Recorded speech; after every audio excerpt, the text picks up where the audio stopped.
Ways Through the Mortal World. Xiefeng, June 21st, 2010. Translated by Treasure and edited by Care. Our universe consists of 20 parallel worlds within 36-dimensional space.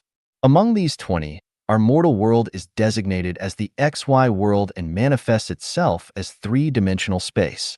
The 20 parallel worlds all have symmetry, as does all of 36-dimensional space. From the perspective of reincarnation and the evolution of life, there are high-level spaces such as the 1,000-year world, the 10,000-year world, and the Elysium world, and low-level space such as the inflamed layer, the frozen layer, and the netherworld.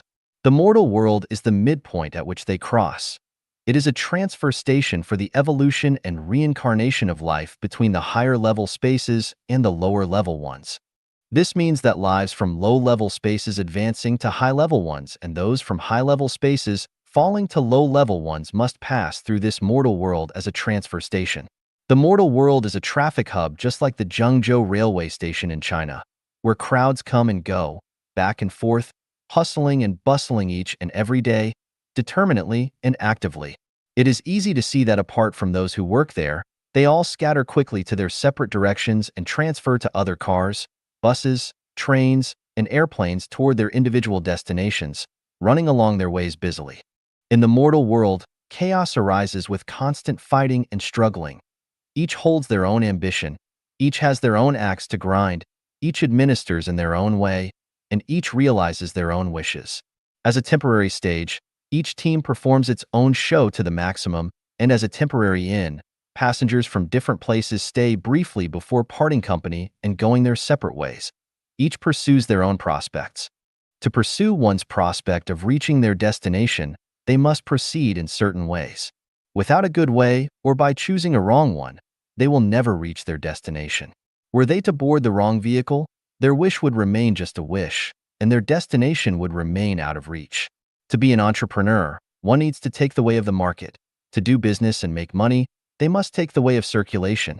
And to be a doctor, they must take the way of medical science and skill. Airplanes must taxi down runways, ships have to float on waterways, trains should run on railway tracks, and cars need to remain on roads and streets. From the perspective of the evolution and reincarnation of life, humans in the mortal world must take one of the following 8 ways and pass on to its associated destination. The way of the greatest creator. One models themselves after nature with holographic order thinking, open-heartedness, flexibility, and tact. They will rise to the celestial islands continent. The way of gods. One worships gods quite distinct from each other, bellicose and domineering. They will advance to Azura heaven. The way of Buddha. One pursues non-form and refines their concept of no abode for the mind and returns to the nature of Tathagata. They will ascend to the Elysium world. The way of celestial beings. One takes skepticism, non-dogma, and freedom as their first priorities and cultivates magical powers as their core. They will climb to the celestial beings' world. The way of humans. One pursues fame and material wealth, attaches great importance to family love and emotions, and remains fond of organization and power. They will return to the mortal world to continue their samsara and return as another human. The way of animals. One takes food, clothing, shelter, transportation, growing up, aging, health, and avoiding death as their first priorities of life, with the acquisition of money as their core value. They will descend to the animal world. The way of ghosts. One neither abides by rules nor laws, but conjures, lurks, and sneaks around like a ghost, speaks one way, but thinks and acts another, and is fond of hiding and good at lying. They will drop into the hell world. The way of Satan. One is fond of dwelling upon spirits and deities, fortunes and disasters, being ambitious and arrogant, blasphemes the greatest creator, and insults the gods. In order to achieve their goals, they plunge lives into abysses of misery and destroy nature by hook or by crook. They will fall into the inflamed layer or the frozen layer. Like attracts, birds of a feather flock together. The way that one takes depends upon their kind of consciousness and their life structure. Divine punishments are slow but sure, is also the arrangement and program of Tao. All have their duties and accountabilities, which make each and every one of them vivid and exciting. Whether they know it or not, each person takes their way. Most are led along ignorantly and uncaringly, but a small number choose theirs clearly and plainly. You, who have read this article, should consider using it as a reference. If you discard what I wrote as groundless nonsense, then simply throw it away. You can even scold and criticize me. But if you feel that it has merit, then consider it as having value because you could benefit from it. Possess nothing yet have everything. Xiefeng. Translated by Chanyuan and edited by Care. Possess nothing yet have everything. This is not a paradox, but a great secret with which to go toward a better life space. Jesus Christ taught us to lay not up for yourselves treasures upon earth, where moth and rust doth corrupt, and where thieves break through and steal, but lay up for yourselves treasures in heaven, where neither moth nor rust doth corrupt, and where thieves do not break through nor steal. It is only by owning nothing on earth that you can enter the realm of the greatest creator. Shakyamuni Buddha taught us to develop a pure and clean mind which does not abide in anything, neither in form, sound, smell, taste, touch, nor dharma. We should have no notion of ego, personality, a being with a life, dharma, or non-dharma. Everything with form is unreal. All phenomena are dreams, illusions. In other words, owning nothing is the way to enter the Elysium world. The immortal Lao Tzu taught us to take no action, regard one's body as accidental, do not contend, value the world as itself. It gives them birth, but does not own them, acts, helps, but does not appropriate them. He who acts, spoils. He who grasps, lets slip, accomplish but lay claim to no credit. All this is to say that we must not take credit for our positive actions. To put all this into one sentence, all the teachings of gods, Buddha, and immortal are to try to own nothing. Stupid? No. The teachings of gods, Buddha, and immortal are the Tao of life, the Tao of light, and the Tao for us to gain everything. How can possessing nothing lead to having everything? The Prophet Muhammad, PBUH, taught us, to any that desires the tilth of hereafter, we give increase in his tilth, and to any that desires the tilth of this life, we grant somewhat thereof, but he has no share or lot in the hereafter. The Prophet's prediction was right. You have already had your share, and you will not have any share or lot in the hereafter. So just give, and you will have more later. The less you possess now, the more you will have later. We have learned from the Taiji thinking that the sum of positive and negative energy is always zero. If you gain in some ways, you will lose in others. This is to maintain the law that positive and negative energy are always in balance. The more blessings you enjoy in this world, the fewer your blessings will be in the afterlife. So, if you want to enjoy a better afterlife, you will need to give more and possess less in this life. Follow the teachings of Buddha. Do more formless almsgiving because doing so will get you enormous and incredible blessings. We see people with lots of possessions, which is mainly because they have gained a lot merits in their previous lives. Many others are poor, mainly because they have done little or garnered few merits in their previous lives. Some people were born with silver spoons, yet many work hard all their lives, but can barely support their families. Evidently, if you want to get blessings in your afterlife, you should earn more merits in this life. If you want to be a celestial being in heaven in your afterlife, you need to possess as little as possible in this life. How can you possess nothing yet have everything? Firstly, think about this. Whatever we try to possess in this world will come to naught in the end. If we make efforts to possess, we are really running after illusions and bubbles. The more you possess, the more distress, troubles, crises, and disasters you will have. You will never rest peacefully. You will feel unsettled. You will literally rack your brain to keep your possessions. You will lie, contend, hurt others, hurt nature, and will cause others to envy, hate, covet, and rob. Your life quality will get farther and farther away from heaven and nearer to the animal world and hell. The more you possess, the farther away from heaven you will be. If you want to possess everything, you will eventually have nothing. Let us look at the birds flying and perching in the forest. What do they possess? They possess nothing, but they have the sunlight, forests, meadows, streams, bugs, and branches to perch upon. They lack nothing. The Gospel of Matthew reads, "Consider the lilies of the field, how they grow. They toil not, neither do they spin." Jesus had nothing in his life, but now he has everything. Buddha had nothing after the Enlightenment, but now he has the Elysium world. The celestial beings in the 1,000-year world and the 10,000-year world possess nothing, but they lack of nothing. The super-celestial beings in the celestial islands continent possess nothing, but they have everything they could ever want.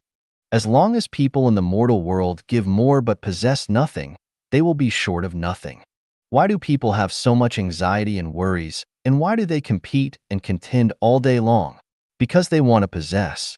As we travel, we see that many attractions have been possessed by people. We need to buy tickets, or we will be kept out of the show. The landscape of the earth and the sun and rain are the gifts of nature for all mankind. But now they are possessed by a small group of people, and everyone else must bear their exploitation and blackmail. I built this road and planted this tree. If you want to pass by, then pay my toll and buy the privilege. How can anyone not worry and suffer anxiety in this gangster-ridden world? Water is a gift of nature bestowed to all life. But if we want to use water, we must pay for it. We are told that water needs to be purified, and that costs money. But we should ask who polluted the water. The people who polluted the water should be responsible for its purification. Why should others bear the cost of purifying it?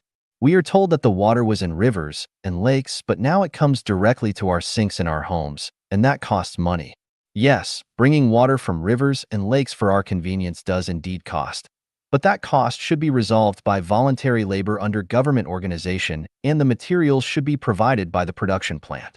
And it is said that if we do not charge for water, people will waste this resource. Yes, this could be a problem, but why would people want to waste for no reason? This is a mental and spiritual problem. Why not just solve them? This belongs to the country. This belongs to our company. This belongs to my family. This belongs to me.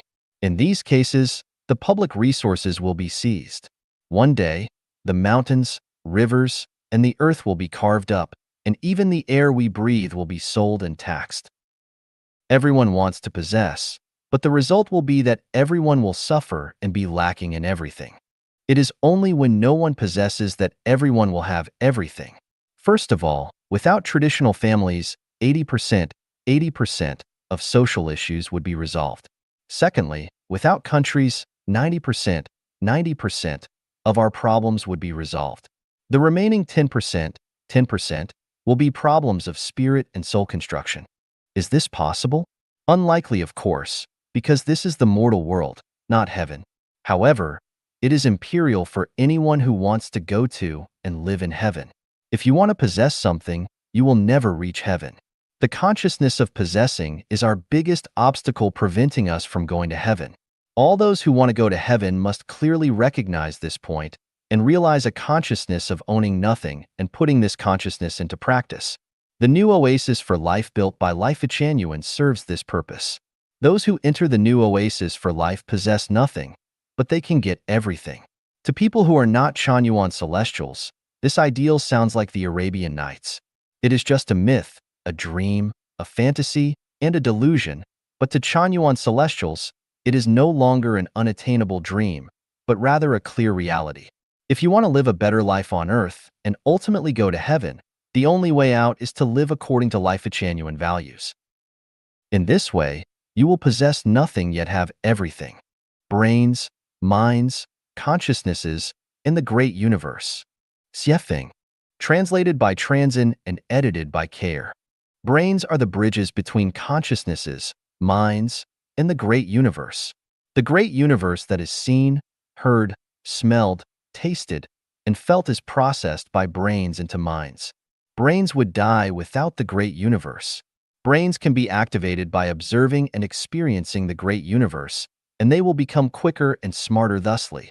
That is why we have the saying, read 1,000 of books and travel 1,000 miles.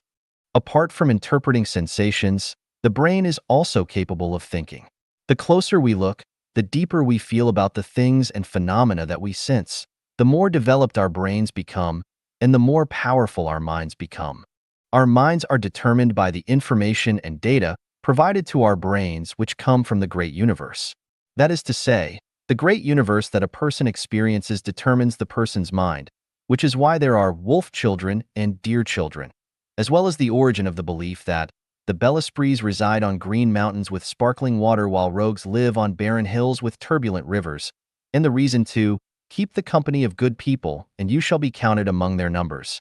From this, we can draw the conclusion that the environment creates human minds. Different environments create different life. The environments of animals bring up animals. The human environment brings up people. The environment of celestial beings brings up celestial beings. The environment of Buddha brings up Buddhas. This environment known as the Great Universe includes both the material world environment and the non-material world environment, the reality environment and the super-reality environment. The reality material environment is the great universe that we see, hear, smell, taste, and feel. The super-reality non-material world includes the great universe written in books, sent to computers and TV screens, dreamed by our subconscious minds, and imagined in our minds. Always remember that you can know the principles and ways to have a sublime life, but you must live in the corresponding environment of life level in order to achieve the life in which you desire to be. Those who are surrounded by animals and animals' environment are animals. Those who are surrounded by people and people's environment are people. Those who are surrounded by celestial beings and celestial's environment are celestial beings. Those who are surrounded by Buddha and Buddha's environment are Buddha. Those who are surrounded by gods and God's environment are gods. People who live with people in the human world for a long time cannot become celestial beings or attain Buddhahood. If one wants to go there, they must live in environments that possess those attributes. Live in their worlds. The new oasis for life created by Life at Chanyuan is the environment of celestial beings where celestial beings live. So, if you want to become a celestial being, you must live in the new oasis for life. A brain cannot exist independently, but a mind can. A brain is restrained by the material world, but a mind is not. A brain is material, but a mind is non-material. People carry the genes of consciousness information from many previous lives. The good and bad of the root of wisdom rely on the consciousness of their genetic information. That is the origin of the so-called genius. Generally speaking, people who have never lived in heaven in any of their previous lives cannot become a celestial being or attain Buddhahood, and will have to go through the same difficulty as someone who wants to become a singer but has a rough, untuned voice. Genius is not cultivated, but is innate. The so-called innate means that they have acquired certain qualities throughout many previous lives. The so-called life is the soul, and the so-called soul is consciousness. Consciousness determines the nature and level of life. Therefore, a brain is a channel for information from the great universe to enter a mind. A brain is dead without the great universe and cannot survive without it. Minds are independent and can exist even without the great universe. The great universe can be created by a mind. The great universe plays a decisive role in the formation of minds. In order to attain the mind of a celestial being or to attain Buddhahood, one must associate with celestial beings and Buddhas and live in their world. 我阻挡住了前往天堂的道路. It is ego that blocks our way to heaven. Xiefeng, March 4th, 2013. Translated by Treasure and edited by Care. If everything works according to the greatest creator's will, so let everything return to nature and follow the law of nature as the way of permaculture agriculture. Then the wind and rain will come in their time and everything will harmonize with each other. People will lead carefree lives and enjoy their years of life. It will be realized that we are integral parts of nature, and everyone will enjoy peace and health. Harm and pain are created by people with egos. One is bound to be selfish with an ego, and selfishness is bound to bring harm and pain to others, society, and nature. In return, that harm and pain will reflect back upon themselves. This will lead to vicious cycles and eventual destruction. The teachings of gods are that by abandoning the ego, one will receive life and peace. The teachings of the Buddha are that by being free of ego, form, and worry, one can enter the Elysium world. The teachings of celestial beings are to take things as they are, associate with others by following predestined relationships, act in accordance with nature, and take advantage of opportunities as they arise. Follow your own nature and be unrestrained. Follow your destiny and be carefree. The teachings of saints are to lack the hearts of egos, but to take the hearts of the world as their own. The core of their teachings is but one: be free from ego. Being free from ego, one can enjoy the pleasures of life and enter paradise, the pure land, the fairyland. Facts speak louder than words. People living in the new oasis for life are more joyous, freer, and happier than those living in traditional marriages and families. Why? Because people living in the new oasis for life are freer from ego and more selfless than those living in traditional marriages and families. In the new oasis for life, the freer you are from ego, the more happiness, freedom, and joy you can have. The more that you serve your ego, the less happy, free, and joyous you will be. Facts have proven that in order to lead a happy and nice life and enter paradise step by step, the freer one is from their ego, the better they are. So how can we free ourselves from our egos? Live according to the will of the greatest creator. That is the law of nature. Live by following the teachings of Jesus Christ, Buddha Sakyamuni, and the immortal Lao Tzu. Abandon your ego but integrate into the collective and into nature. Desire nothing but take things as they are. Drink as you thirst, eat as you hunger, and sleep as you tire. Associate with everyone by following predestined relationships and acting in accordance with your nature. Own nothing or no one until you have nothing at all. Neither interfere with others, nor try to control or change them. Be yourself with your original nature. Neither analyze and judge right and wrong, nor judge others' advantages, disadvantages, and qualities. Seek out those who own nothing with selfless consideration and always remain humble and look like both saints and servants because it is correct to listen to them. Ego is the precipice and the stumbling block that prevents people from reaching heaven. Ego is the root of all trouble, pain, and misfortune. Ego will inevitably lead a person to a lower space of life. Only selflessness helps one realize their self. Only freedom from ego helps one achieve their self. These two messages encompass all the secrets of brilliant lives and the principles of life sublimation. Think of them carefully and practice them bravely. 超弦理论的盲点. A blind spot in superstring theory. Xiefeng. October 24, 2005. Translated by Chanyuan and edited by Care. If we consider the quantum field theory as one leg in a pair of pants and the general relativity theory as the other leg, then the superstring theory would be the waist part trying to connect them.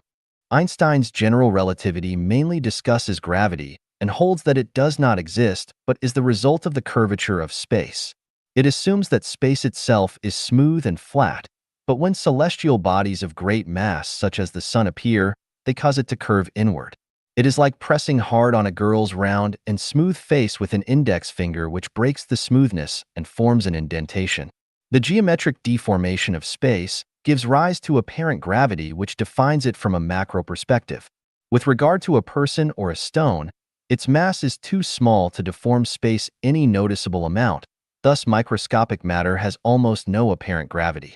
The problem with microcosmic matter is that its space is not smooth and flat, but is filled with countless, flying particles which are unable to curve space to produce gravity as huge masses do.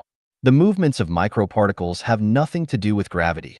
They are the results of electromagnetism, the strong nuclear force, and the weak nuclear force. Quantum mechanics appeared when general relativity failed to explain the source of these three forces. Quantum mechanics studies fundamental particles at the microcosmic level. Whether large celestial bodies or grains of sand on the beach, all matter is made of hundreds of types of fundamental particles with masses close to zero but whose trajectories change unpredictably with no rules to follow but are always in motion. Motion is not caused by gravity, but by the three aforementioned forces of nature being converted from the particles. Electromagnetism is converted from photons, the strong force is converted from gluons, and the weak force is converted from bosons. However, the conversion of particles cannot generate gravity. Therefore, the quantum mechanics does not explain gravity. The macroscopic world and the microscopic world are unified integral, but general relativity theory, which can explain motion at the macroscopic level, and quantum mechanics, which can explain it at the microscopic level, are not fully compatible. An overall description of the universe can only be had by combining these two seemingly contradictory theories, and this mosaic theory is called the superstring theory. This superstring theory believes that matter is made of molecules. Molecules are made of atoms. Atoms are made of electron shells and nuclei, and the nuclei consist of protons and neutrons, which are made of quarks. What are quarks and electrons made of? Scientists believe that both are fundamental point particles which have no internal structures and cannot be divided any further. Superstring argues that these particles do not really exist, but are only strings in motion in space, and a variety of different types of particles are formed by these strings vibrating differently. All interactions between matter and energy can be explained by combining and separating strings, but strings do not move in normal three-dimensional space. Rather, they move in a high dimension of space which is beyond our imagination. Our traditional ideas about space are wrong because space has more than 3 dimensions, maybe 10 or even 26 of them. If this sounds confusing, consider the following scenario. An ant crawls into a shallow pit. It climbs out and goes further until it falls into a deeper pit. It climbs out and continues to go until after some time, it drops into a sand pit. It climbs out, but eventually lands inside a mud pit. These 4 pits are totally irrelevant to the ant, which simply comes across them by chance. Living on a 2-dimensional plane, it cannot see the interrelation of the 4 pits, let alone know that they may be related integrally. What is the reality of the situation? These 4 pits are footprints left by an elephant as it ate. 1 foot stood on hard ground, another stood on soft ground, a third in sand, and the 4th was in a pond of rainwater. So there are the shallow pit, the deep pit, the sand pit, and the mud pit. That is to say, the seemingly unrelated pits are actually integral parts of a whole. It is only when we think beyond our 2-dimensional plane to include 3-dimensional height, 4-dimensional time, 5-dimensional retention information, and 6-dimensional space movement and so on, that we begin to understand how these unrelated pits are integral parts left by a single elephant. Gravity, electromagnetism, the strong force, and the weak force are 4 pits, but they are actually parts of a whole. Superstring theory was conceived to explain their integration. Superstring is the most promising theory to unify our understanding of fundamental particles with the interactions of the 4 forces. Superstring holds that strings are the most basic units of matter and that all fundamental particles such as electrons, photons, neutrinos, and quarks are different vibrational states of energy strings. Superstring combines the 2 major basic theories of the 20th century, general relativity and quantum mechanics, for the first time into a mathematically self-consistent framework. Superstring has the potential to solve long-standing problems that have troubled physicists, including the nature of black holes and the origin of the universe. If experimentation confirms it, then our understanding of the structure of matter, space, and time would change fundamentally. The prospect is tempting and theoreticians are struggling with it, but it seems ridiculous and childish to me because of some major blind spots. They are: how have these strings come into being? How do they move? Could they represent the origin of the universe? How can a unified field theory of the universe be established when the origin of the universe is still unknown? Only Chanyuan can answer these questions. 寻找真正的自己 1. Looking for your true self, I. Xiefeng. August 5, 2012. Translated by Chanyuan and edited by Care. Who are you and how much of your life do you control? All of it, some of it, any of it. Needless to say, no one can control their lives absolutely. If a person can control just 1/10 of their habits, hobbies, behaviors, and words, then they are quite extraordinary. 18 things are beyond people's control, including their height, appearance, race, ethnicity, environment, era, birth date, birthplace, parents, death, and so on. All these things are predestined and no one can do anything about any of them. But what about our habits, usual practices, hobbies, behaviors, words, and so on? Are these self-controllable? Let us look at 2 specific examples.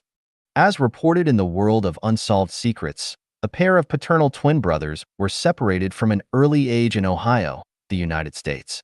They meet again after being separated for 39 years, only to discover that they both had received legal education and were keen on mechanical drawing and carpentry.